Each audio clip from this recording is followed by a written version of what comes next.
What's up, guys, and welcome. So I just recorded episode 4, doing the quick intro here. This is actually the second time I'm recording the intro. I did the first one in the wrong pixel size format for the webcam. So on this video, I'm going to be talking about it's not the years in your life, but the life in your years. And I don't know if all that's going to fit in the episode title, but at least if it doesn't make it there, know that that's the title. Not the years in your life, but the life in your years. So I'm going to be talking a little bit about identity in this stage of your life and how one bad season can make a large proportion of your life right now, but in the grand scheme of things, it will be a very small proportion. And talking about what does it really mean to feel alive. So I thought this was a somewhat applicable movie clip, and I just think it's really funny. This is from Central Intelligence. I saw this in theaters too, so I recommend it. Never gonna get it, never gonna get it, never gonna get it, never gonna get it. Never gonna get it, never gonna get it, never. Look at him. Does anything about that look normal to you? Let's wreck him.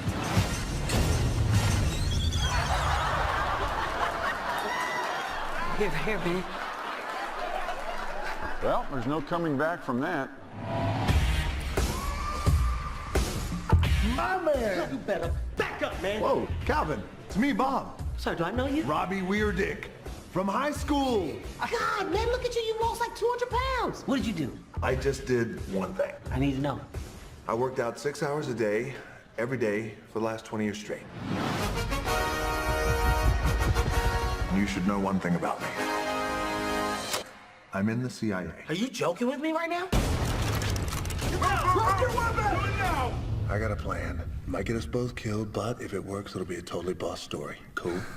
No, it's not cool. Cool. No, I said it's not cool.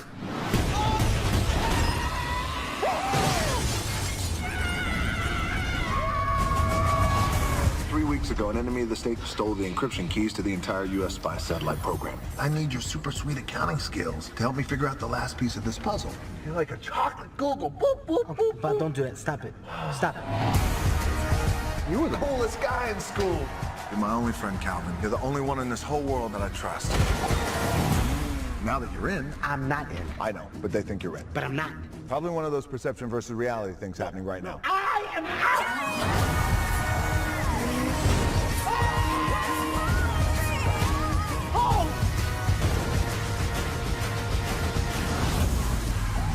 Which car are we taking? Not that one. Oh my God. Oh God.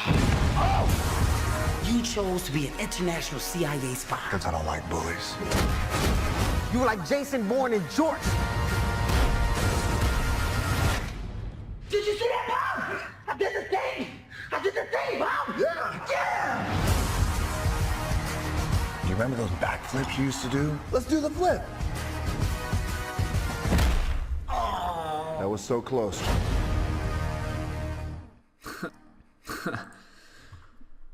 So that's it, guys. More of the story. The Rock is a beast, and you can too. Let's get on with the video.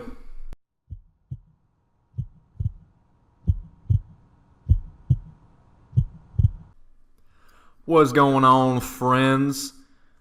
Welcome to the show today. This is episode 4 of Generation Giants podcast. We're almost getting to double digits, sort of. Actually, we're not even halfway there, but we're kind of close to halfway there, and halfway rounds up for those of you that have passed pre-algebra. 50% rounds up to 100. 5 rounds up to 10. It's math. It's science. It's how it works. Thank you guys for joining today, or tonight.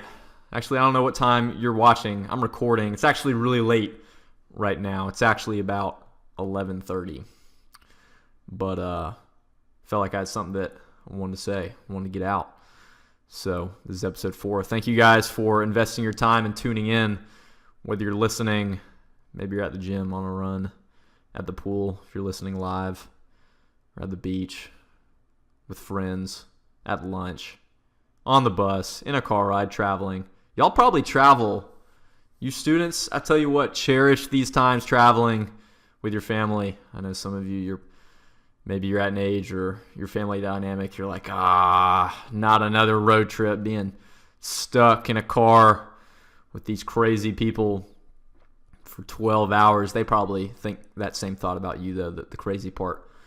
So, everyone thinks they're the normal one of the group, right? But actually, I'd like to know where you guys are traveling. I don't do a lot of traveling.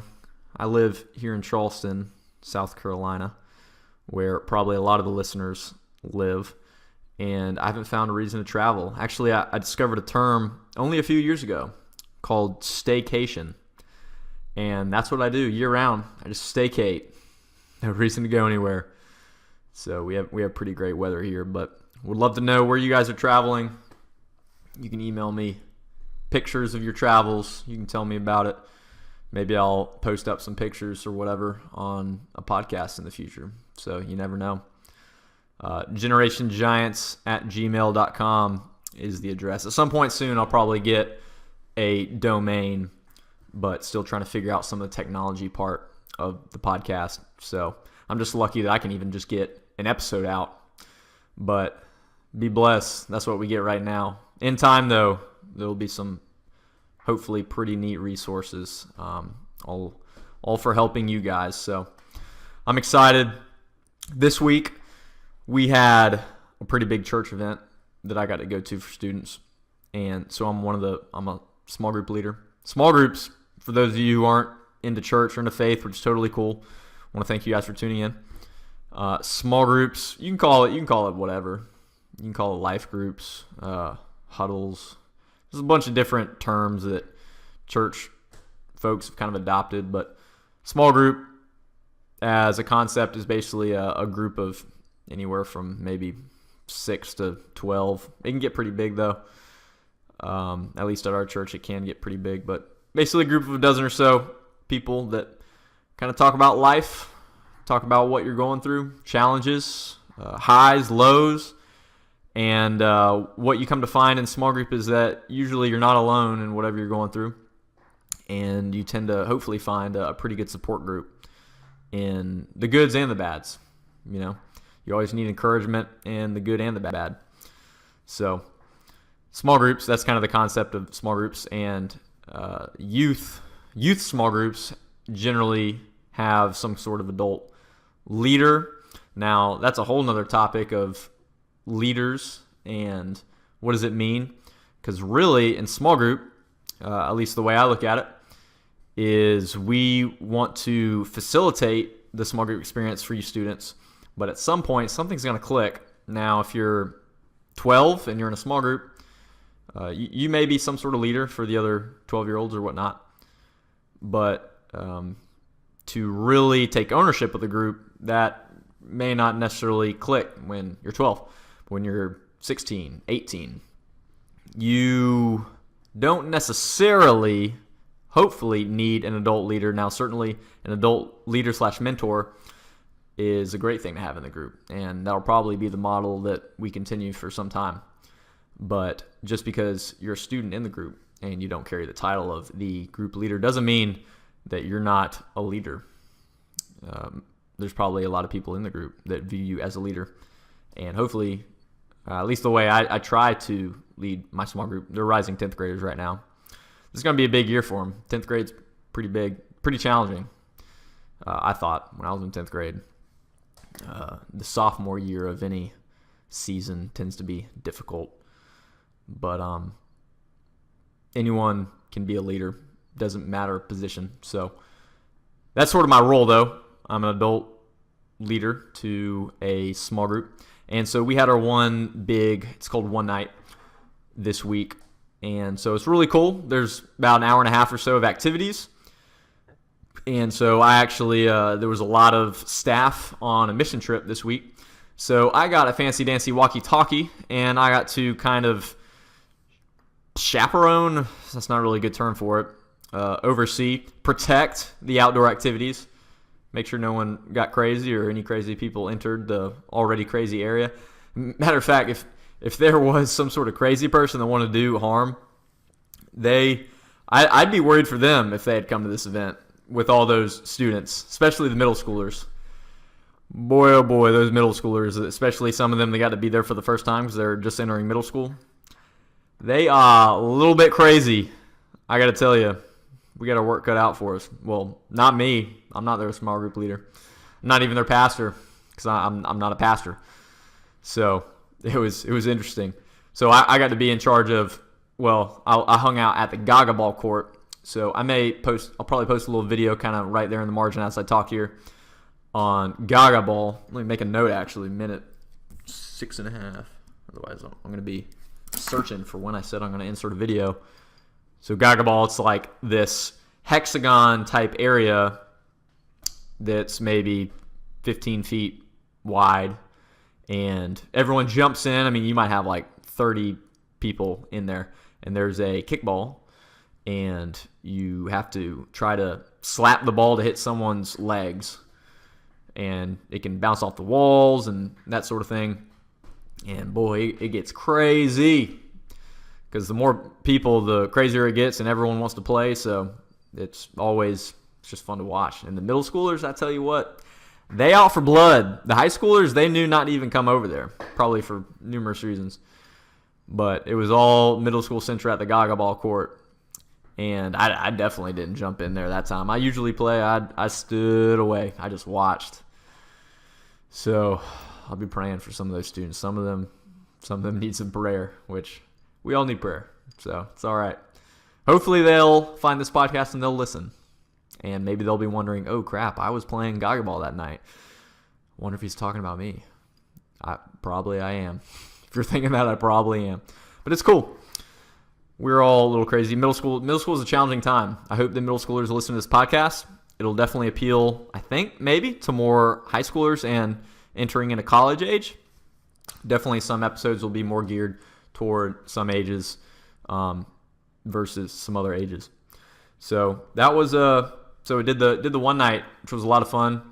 Our pastor, John Holm, gave the message, great message. And then they did a late night. They call it late night during the summer because students don't have school. But unlike student schedules, we adults, we have the equivalent of school, which is work, which I even have tomorrow. So I'm going to be finishing this recording here past midnight, and this is just how my last month has been with this podcast. But it's a lot of fun.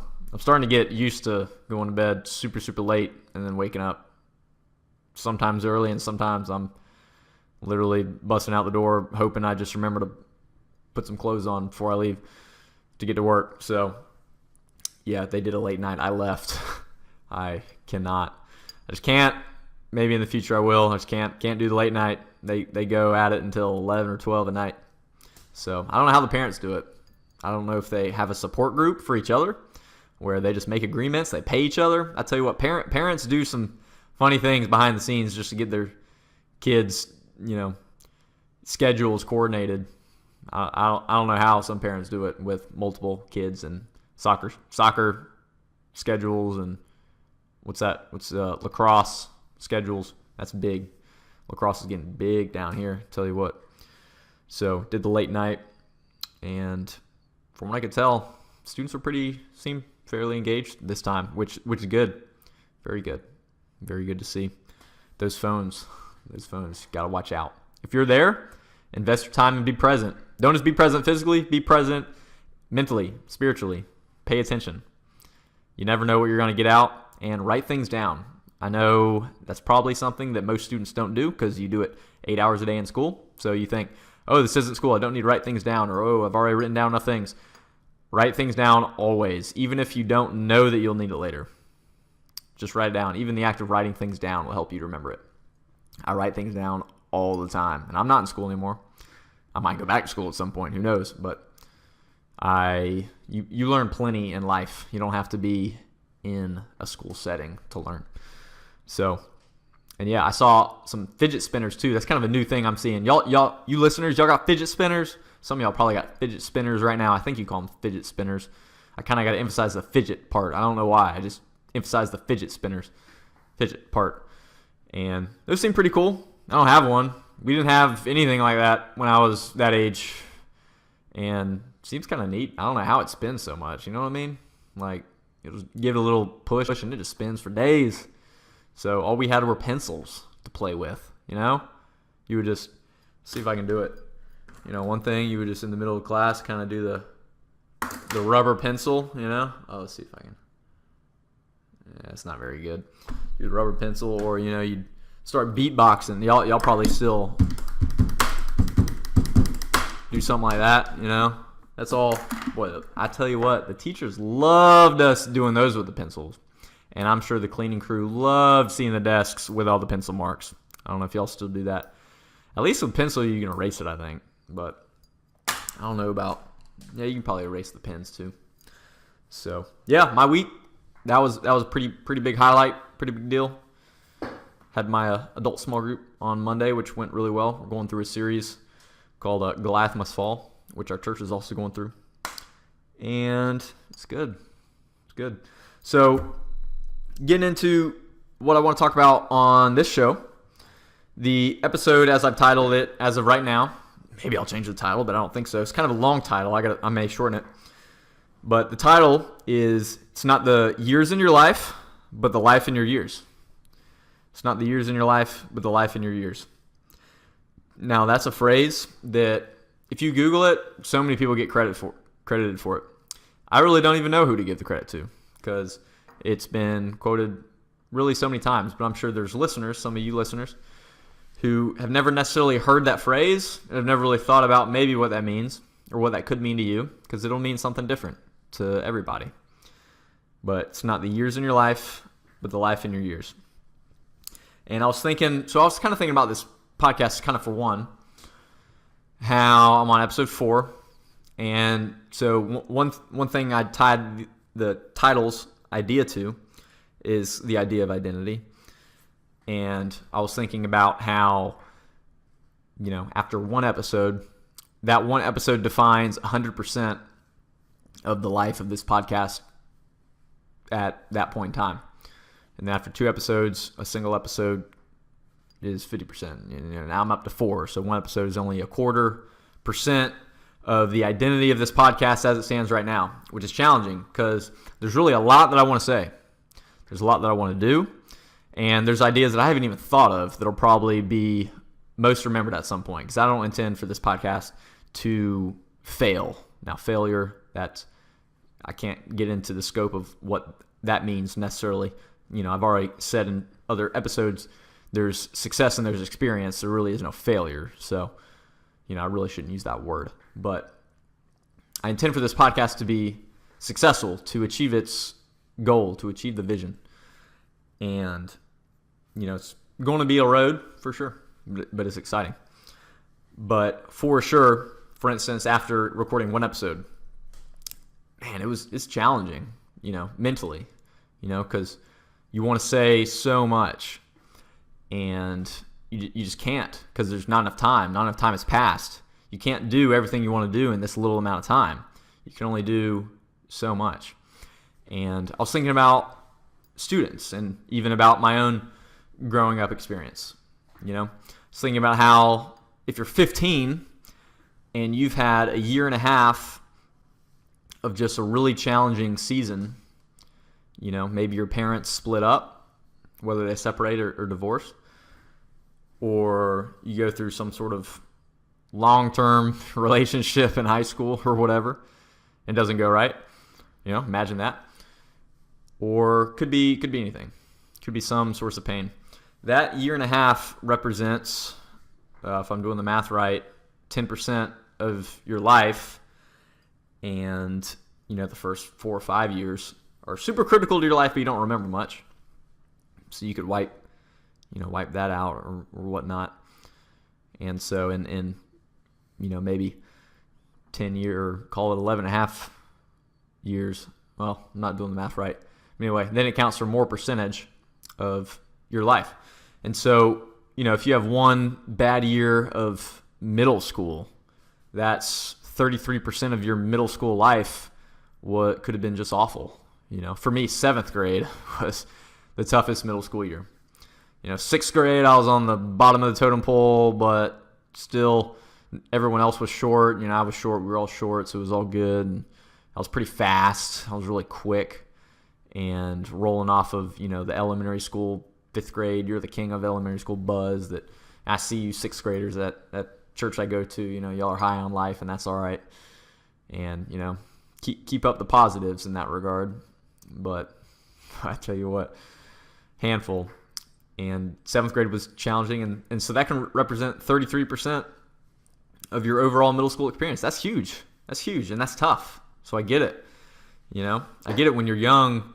One bad season or a stint, a negative stint, or feeling depressed or down, that makes up a large percentage of your life compared to when you're older. Like, say, I'm 26, so even if I spent a year being depressed, that's 1/26 of my life, about 4% of my life. It's not that much. But when you're young, it's tough. In high school, 10th grade was my toughest year. Again, 9th grade was kind of exciting in a sense. It was definitely challenging. It was a new school that I was the only one from my middle school to go to, so I didn't know anybody. Now, I did get a head start in a sense. I went to the freshman orientation 3-day thing in the summer and met some cool people, and we hung out during the summer a little bit. Went to the movies at least once, I remember, and got a little head start there and got to know people. And they were great classmates, and really enjoyed 9th grade and really my overall high school experience. But 10th grade was challenging. I definitely had a pride problem, and I know there were 9th graders that looked up to me because I was a leader of the freshman orientation that I had done the previous year. So I became sort of a leader to sell the school in a sense. This is a great school that you're going to. This is why it's awesome, and you should join this club. So I did that. Got to meet a lot of 9th graders, and 9th graders kind of looked up to me. Maybe some others in the school maybe looked up to me. And I definitely didn't steward that the best that I could. Got a huge pride problem 10th grade, which was bad. It was bad. I mean, I still paid for it throughout the years, the pride problem. Wish I could have understood it sooner. Wish I could have understood that, yeah, it's great that you're not the bottom of the totem pole anymore. You still have a long way to go. Just recognize that, accept it, and it is what it is. Doesn't mean that you're not good or great, but you are not the greatest by any means. Now, one thing I was great at was I was the fastest typer in high school. I wore that title like a champion. Actually, I think I won that title in 9th grade. So all those online video games that I played in middle school paid off, all the fast typing. So I get it. Whenever you're young, I at least the one point I want to make in that is I want to acknowledge it with you, that maybe you've just gone through the toughest year of your life, and maybe not. If not, that's great. That's good. You want to avoid pain, but if you do go through pain, you want to learn from pain. Some of you have gone through maybe the worst year of your life, and that makes up potentially a large proportion of your life because you were still young. But I want to follow this into the main point that I'm going to be getting to.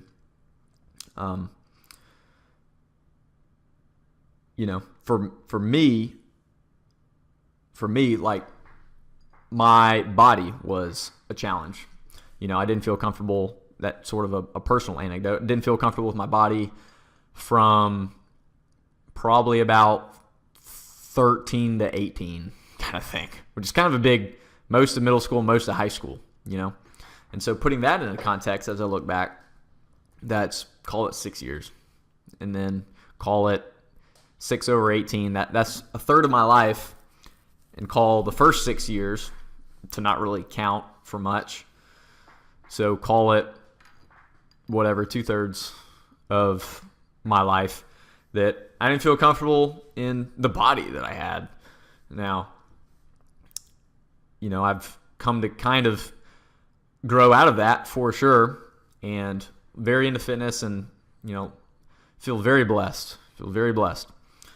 But that was a challenge that I know a lot of you out there, I'm sure, go through.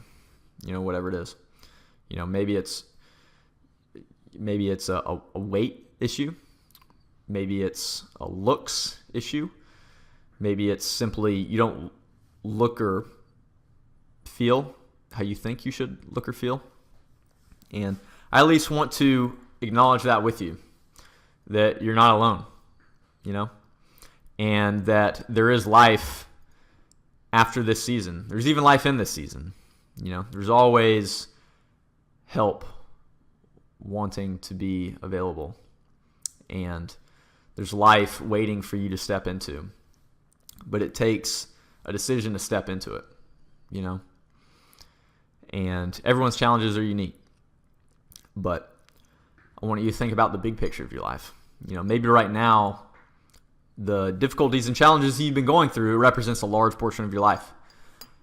But in the totality of your life, you know, if you spent 6 years, so call it 6 years, going back to the anecdote that I was sharing, 6 years of 26 years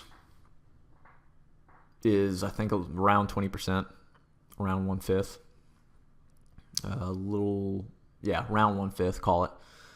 So this is going to connect to a point that I'm going to make later, but time, one critical function of time is healing. And I think a lot of us tend to focus on time, like age, and that's all we kind of focus on. Like, yay, I'm older than this person, or yay, I made it to this social benchmark. You're like, yay, I can get my license, and all those things are great. They're good. Many times there's something to celebrate. But I can tell you that time, one good function of time, is that it will heal, you know?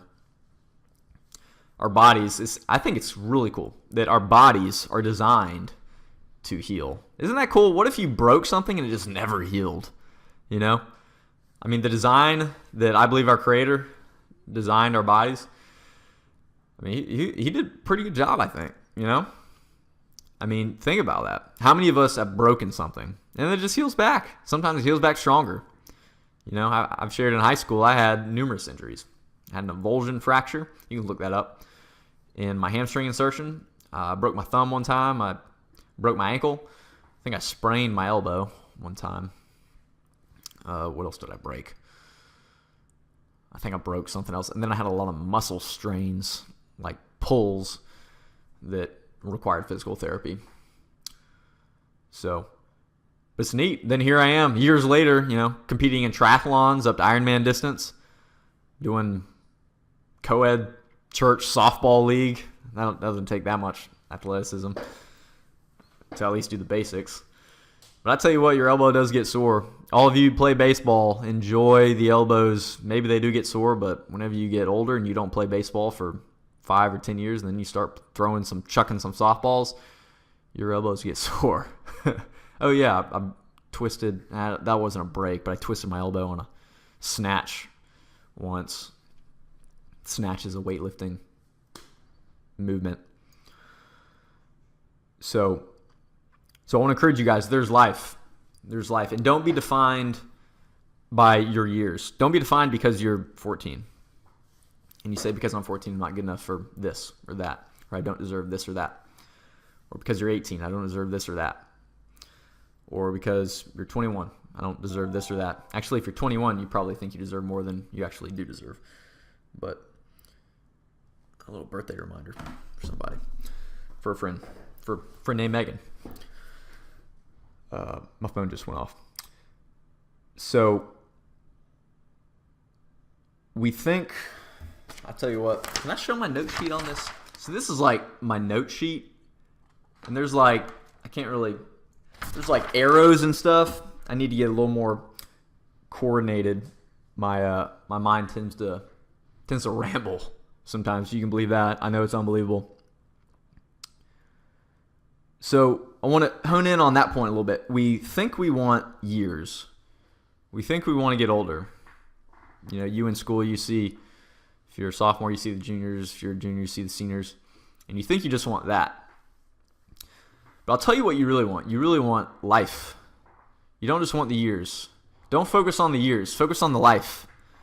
Don't just focus on the years. Focus on the life. Don't focus on the passing of time, but focus on how you invest your time. Because when you invest, there is a return, ideally. Don't just spend time, invest time. And that's when you start to feel alive. You know, I like saying, Tony Robbins tends to get credit for it a lot of times, but I think many others have said it too. I don't know where it originated. But 2 things make you come alive: growing and giving, is how it's often said. Or I've heard it said in this terms, spiritually speaking, that your soul has two spiritual needs: growing yourself and making an impact on the world.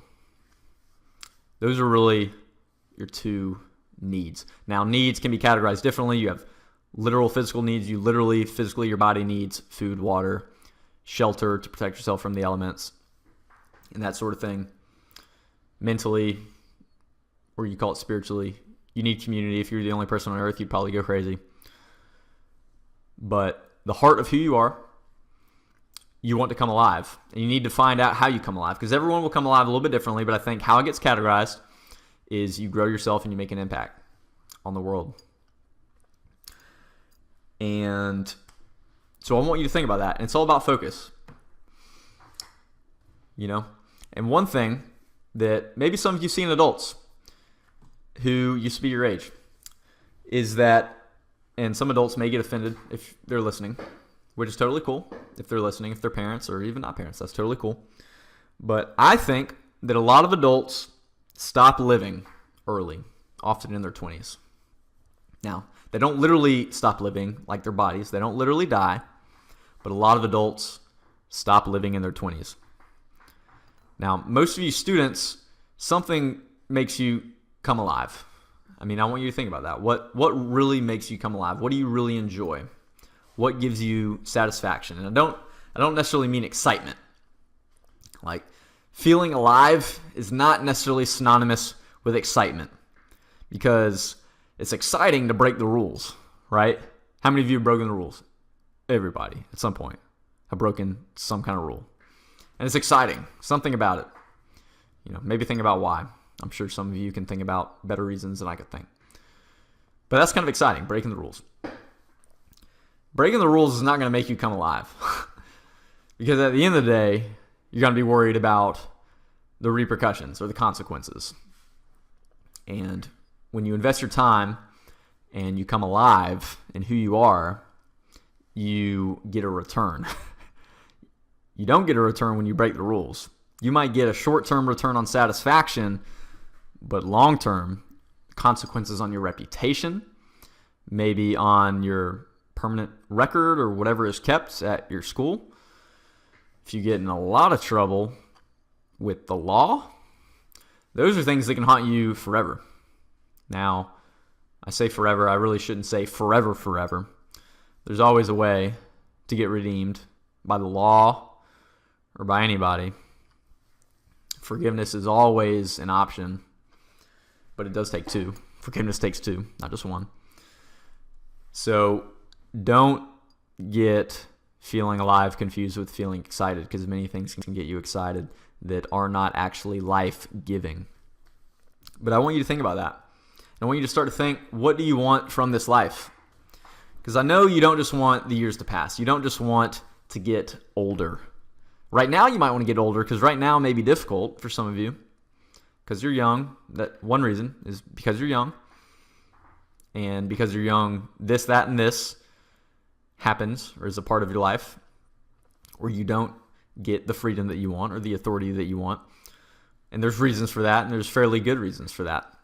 Enjoy the season you're in, no matter what season you're in, because the seasons are always different. You know, after you're the king of high school, you may go on to be the little man of college, the little woman of college, you know, the youngest class at your 20,000 student college, back at the bottom again. Then after you are the king of college, you go on to hopefully probably get some kind of job, and then you're back at the bottom again, and everyone at your job place is older than you, which is kind of a funny thing that most people don't think about. Because when you're in school, even the people older and younger than you are about your age, right? Think about it. If you're in middle school, I mean, right now, isn't it weird that elementary is 5 years and the middle is 3, and then high school is 4? Why isn't it 4, 4, 4? I don't know if there's any good reason for that, but I'll say, you know, why? Anyway. So in school, everyone is about your age. When you join the workforce, let's say you're 22, like I was when I joined the workforce, there's not that many 22-year-olds that work with you. And that window of people who work is a lot longer than 4 years.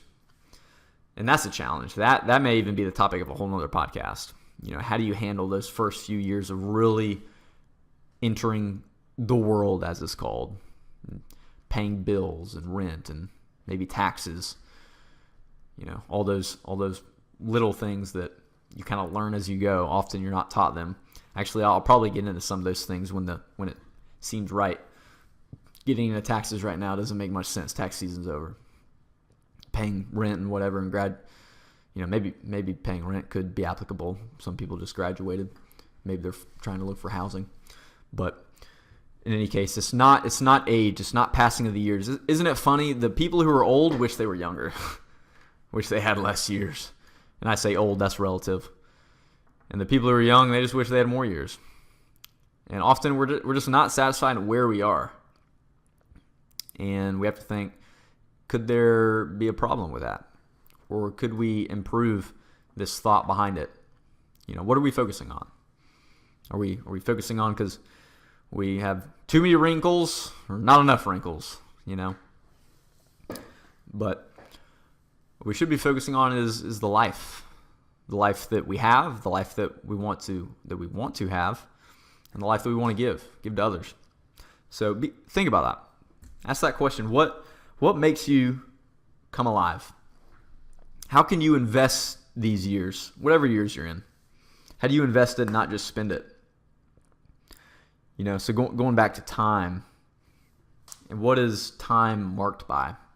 What kind of defines time? Not the definition of time, but what is time and years, that concept of passing of time marked by? I had a couple thoughts. So the first one I already said was healing. I think time naturally gives a healing process to whatever it is. Because that amount of time, that season that's really holding you back, starts to get further and further in the rearview mirror. Now, some of you haven't ever driven. You don't have a license or whatnot. And some of you have. So as you drive further and you're looking in your rearview mirror, things start to get smaller, right? So some of you have driven. You kind of know what I'm talking about. Something about space and something about geometry. Things get smaller as you move further away from them. And I think that's true of events in life, which could even be a bad thing. If you had one great season, it was a long time ago, and you just feel like you haven't had one ever since. But that's probably not the case for most people. It's probably they're trying to move past from something. So I think time has this natural healing effect. Also, time is marked by growing. So think about these 2 points. Think about a tree. A tree doesn't have to do anything but be a tree. It just is. There's no thought behind a tree. A tree can never say, I don't want to be a tree. I don't want to grow. But time is marked by growing. And so with the passing of time, trees just grow, right? They just do. It's like magic. Something like that. And we are much the same way in a sense. Now, right now, growing is automatic for you up to a certain point. Your body grows. With that, your mind grows. Your intellectual abilities grow. And you're generally forced to go to school. And so you grow academically in that area, hopefully. Unless you just totally blow off all of school and homework and your teachers and authority. And if that's you, that's you. I don't want to tell you that's okay, because if that's you, it may not be okay for you. There may be an attitude shift that you need. But generally speaking, so right now growing is automatic. And you want time to be marked by growth, because at some point, growing will be your responsibility, your own responsibility, when you take ownership for your life. The tree, if you're a tree, will you keep growing, or will you begin dying? Are you living or are you dying? It's like the glass half full or half empty metaphor. So growing is a mark of time. And then continuing on that, I think with time is producing fruit. So again, we look at a tree, And a tree doesn't have to do anything, doesn't have to think, doesn't necessarily say, I can't find any nutrients even if they're there. If the nutrients are there, it brings in the nutrients from the roots and all that stuff that I don't know much about, so I'm not going to get into all that. Some of you probably know a lot about that. You probably take biology class right now in school.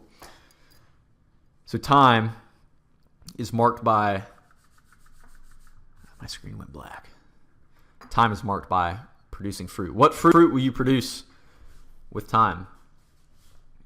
That may not be automatic for us as it is for a tree. But that's what you want. That's what you want time to be marked by. When you look back at the growing and the healing. You know, it said scars are signs of healing, right? And the fruit that you produced. So then going to the other term in the title, not the years in your life, but the life in your years. So what is life marked by? This term, this topic that is talked about even a lot in church. And if you're not plugged into a church, I very much encourage you to find a life-giving church in your community. Ask your parents. If you are plugged into one, then maybe get more involved. Maybe serve. Talk to the pastors. So what is life? What is this topic of life marked by? Whenever you say, speak life, feel alive, come alive. 3 thoughts came to mind. Everything's in threes, right? I'm sure you come up with even more and better ones, right? Movement was one. To be alive, you can't very well be static. Not be moving. Just be standing still. Nothing going on. Movement and growing are very much not synonymous, but very comparable. Life is a lot about movement. And that can mean many things. That can mean many different things to a lot of you listeners. But movement, right? Just things seem more alive, right? Even in this show, I tend to bounce around a little bit, and it gets, I think, it kind of gets recognized as excitement, because I'm excited. I'm excited to talk about these topics that I think can have a profound impact on not only this moment, not only this day for you, not only this week, but change the trajectory of your life. It's not necessarily my words. I'm just kind of the messenger. And certainly, I couldn't take credit if you took this show or any future show or any past show or whatnot, and that encourages you to do something great and profound. I certainly couldn't take credit. So I don't want to say that. But I'm excited. I'm excited to be a part of what you're going to do. And so the next point, what is life marked by? What is coming alive marked by? I think it's marked by kindness, which kind of goes to the producing fruit aspect that I mentioned. Kindness, right? People who feel alive are usually not jerks to other people. They're kind, they're loving, Now loving, I can't even go all into that. There's different types of love. I tend to define love in a sense of desiring good for another. Desiring good for another. And that's what kindness is. A big part of giving life to others is just being nicer to others, Just being nice is one of the biggest things, skills even, you can acquire. If you acquire it early, you will develop it over time, and you will be in the top 1% of people, successful people, performers in life. You'll be in the top 1% for sure. Attitude, kindness is a lot like attitude. Attitude is one of the biggest things that especially employers are looking for. You can be the smartest guy around, girl around. You can be the most athletic, even hardest working. Well, that can go far, for sure. But if you have a bad attitude, and I don't necessarily mean you don't necessarily have to always be smiling to everybody. I know for me at my work, I'm a civil engineer. I get very focused in work, and I don't. Sometimes I smile, but I don't necessarily socialize or talk. I like to focus on what I'm doing. But that doesn't mean that I have to be mean to others. Kindness. I think being alive is marked by kindness. And then the last thing I would say is life is marked by impact. When you want to focus on the life that's in your years, focus on the impact you're making. When you come alive in your purpose and who you are, you will naturally make an impact on others, even if you can't measure it, because you really can't. Especially as a small group leader in youth ministry, and most small group leaders kind of get this. We don't see the impact that we'll make, and we probably never will see it, because so much is behind the scenes. We see our students maybe 1 day a week, maybe 2 days a week, a couple hours a week, if that. And we just can't see with our eyes, and can't necessarily know without a shadow of a doubt the impact that we're making. And the same goes for you guys. You guys in school, you just don't know the impact that you're making. You don't know for sure. That's kind of where faith comes in. I can tell you, if you feel alive in who you are, if you feel comfortable, if you accept who you are, and you go around with a positive attitude and show kindness to others, and when people look at you, they see movement, they see you're going places, shaking and baking, you're doing things, you will be, I promise you will be making an impact on others. I can't necessarily promise you'll be making an impact on everybody. I can't necessarily promise you'll be making an impact that is the greatest impact in the world. But that you don't have to make the greatest impact in the world. You don't have to be the president of the U.S., or whatever you might think in your mind is the person that makes the greatest impact. You just got to be you. You just got to make your greatest impact. Big difference there. If you try to make the greatest impact, but you missed making your greatest impact, I'd say you did not make the greatest impact. So think about that. It's the life in your years, not the years in your life. Wouldn't it be terrible if you lived your whole life and then at the end of your life figured out what your real purpose was? Wouldn't that kind of be a bummer? Right? I can tell you, if you're listening to these words and you're still listening, because we're at minute about 45, you care about your potential.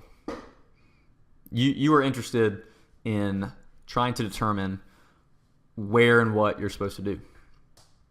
And a big key is having a big vision, but starting small. Think big, start small. That's the ticket. In my work as an engineer, some of the projects and responsibilities that I have now are certainly not the responsibilities and projects that I had on day one as an engineer. And engineering and preparing for the workforce is a whole nother topic. But you learn there's a big difference between classroom and academic and practice. In practice, where there's money at stake, you want to be very efficient. In the academic setting, you want to chew over topics and ideas and thoughts. You want to spend way more time on them than you will in the real world. And I'm not saying then that there's no need for the academic setting. For sure, I'm not saying that at all. Chewing is how you learn. And so, but that's another topic. But we have these expectations that we should know everything when we get out of the academic setting, but that's when you really start learning, when you get out of school. So think about that. The what marks the years, what marks the passing of time? It's healing, growing, and producing fruit. And what marks this life, How do we gauge the life in our years? You can gauge it by these 3 things: your movement, your kindness, and your impact. And there's probably more. You may even think of some even better terms, which is awesome. I wish that you could call me right now or text me and I would include it, but we can't. So you can tell your friends, my points would have been this. That's totally cool. I want you to think of better points than me, right? Some of you probably could, for sure. So think about that. And maybe the last point that I make on this, so we've got middle school listeners, which is awesome. We've got high school listeners, which is huge. I'm sure we have some college listeners. And again, some episodes will be more geared toward some of those age categories.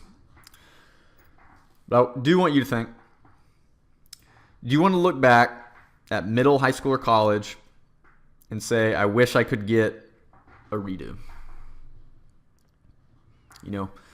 It's crazy how many adults, like many adults who are involved in youth ministry, for instance. The reason we're involved, part of the reason, is because we struggled in middle and high school. It was challenging for various reasons. It could be challenging academically, could be challenging just because we aren't secure in who we were, and then we found out some truths and realized that was wrong thinking. It could just be that we want to make the next generation better. It could be many, many, many reasons. But at heart, for a lot of people, especially the college age, most of the bad habits that adults have, they have because they practiced them for many years growing up. Whether it's pride, greed, envy, anger, whatever it is. It's because they practiced it for 4 years in high school. They practiced it for 4 years in college. I mean, you name it. And a lot of adults wish they could redo high school, college. I'm telling you, it doesn't have to be that way. It doesn't have to be that way.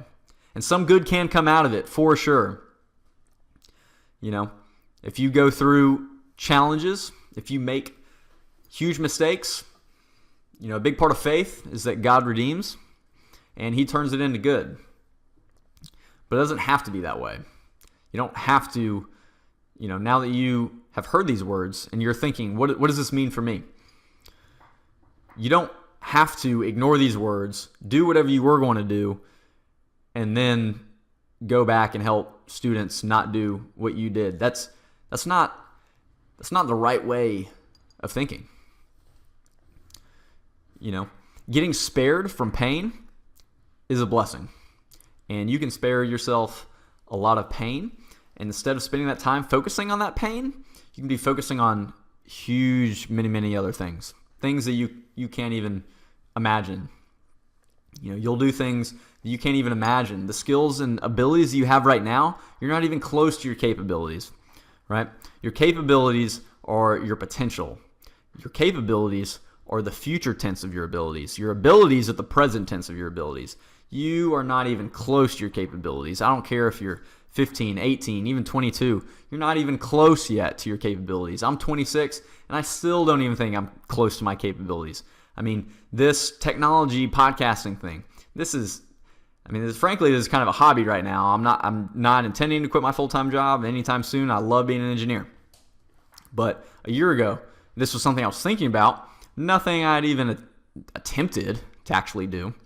And you never know, especially it's like brainstorming. You do one thing, and then you realize, I could also do this one thing. And then, that's kind of related to this. I'd enjoy doing that. And you just never know what'll bounce back and forth. And eventually, your abilities far outweigh what you even thought you were capable of. It's amazing. You have no idea what you're capable of. So speak life. Come alive.